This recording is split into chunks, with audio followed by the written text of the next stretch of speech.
el umbral del miedo.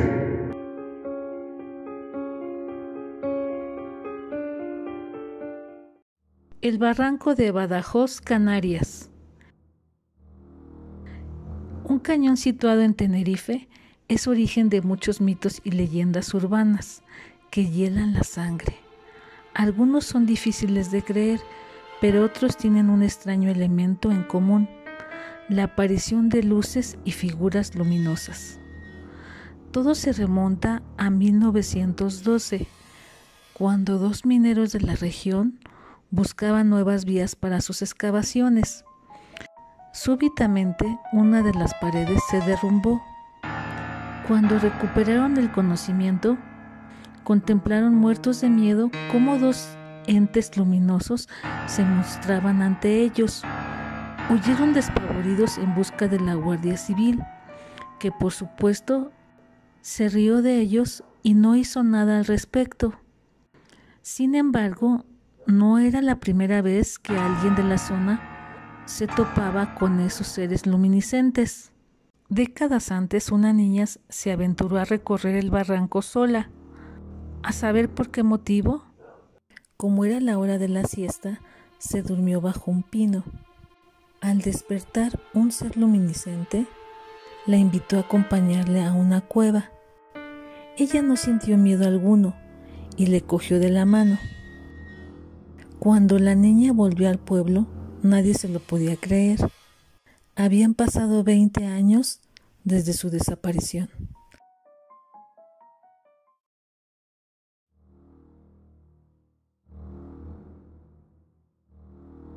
A mediados del siglo XIX, limpiando en un trastero de la Universidad de Valladolid, un bedel se encontró con una silla abandonada en una esquina, como un trasto más. Cansado, decidió sentarse un rato. 3 días después lo encontraron en el trastero, en la misma esquina, en la misma silla, pero muerto. Con el tiempo, un segundo bedel que adquirió la silla murió en las mismas circunstancias, y fue entonces cuando las alarmas se dispararon y la leyenda se fraguó.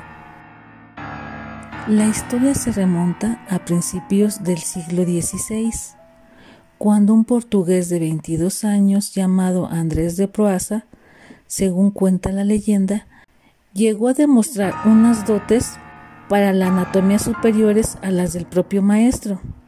En sus días en Valladolid, Andrés estaba sumergido en el mundo de la anatomía y empezó a llamar la atención por su talento y conocimientos a pesar de su juventud. Durante los meses que se llevó a cabo el curso, se denunció la desaparición de un niño de 9 años, al que por última vez se había visto por los alrededores de la casa del joven portugués. Al principio, nadie llegó a vincular la desaparición del niño con el novicio estudiante, hasta que varios vecinos empezaron a testimoniar llantos y sollozos provenientes del sótano del estudiante portugués. Además, se presenció cómo el agua que salía del desagüe del sótano y llegaba hasta una de las ramificaciones del río Esgueva llevaba una cierta tonalidad rojiza. Los gobernantes de la ciudad decidieron hacer una visita a la casa del estudiante portugués. El hallazgo del interior del sótano resultó pavoroso para todos los presentes. Ni la más perturbada de las mentes podría haber imaginado tal resolución del caso. Dentro del sótano, sobre una demacrada tabla de madera, se encontraba el cuerpo descuartizado del niño desaparecido. La casa estaba repleta de material médico y de restos de animales despedazados.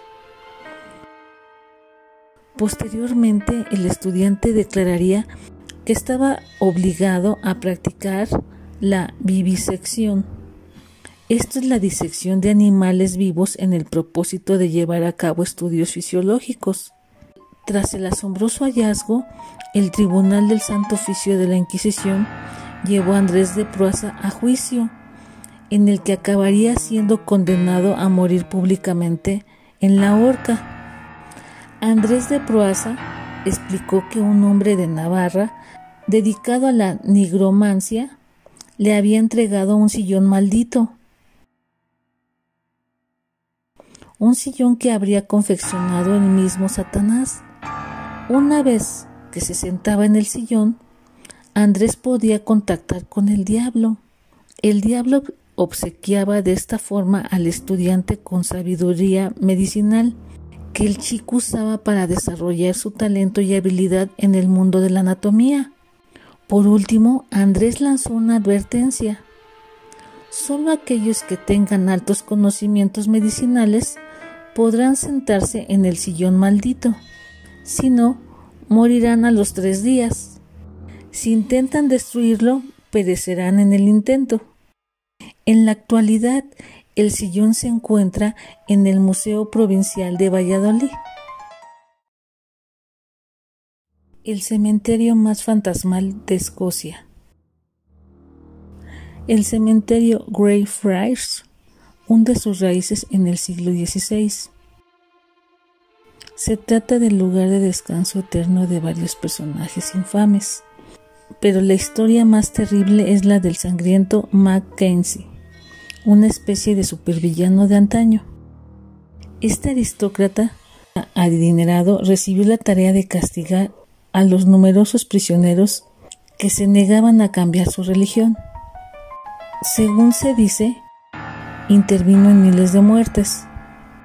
Los lugareños creen que el fantasma del sangriento Mackenzie vaga por el cementerio después de que un vagabundo se colara una noche y perturbara su descanso. Tan pronto como el desdichado sin techo colocó sus manos sobre la tumba del sangriento Mackenzie, la tierra se abrió bajo sus pies y cayó en una tumba poco profunda que contenía los restos de las víctimas de la peste. Desde entonces se han sucedido en los alrededores muchos otros episodios extraños. Una mujer apareció inconsciente con heridas en el cuello, y muchos aseguran que el culpable fue el fantasma de Mackenzie, que sigue cometiendo sus fechorías después de muerto.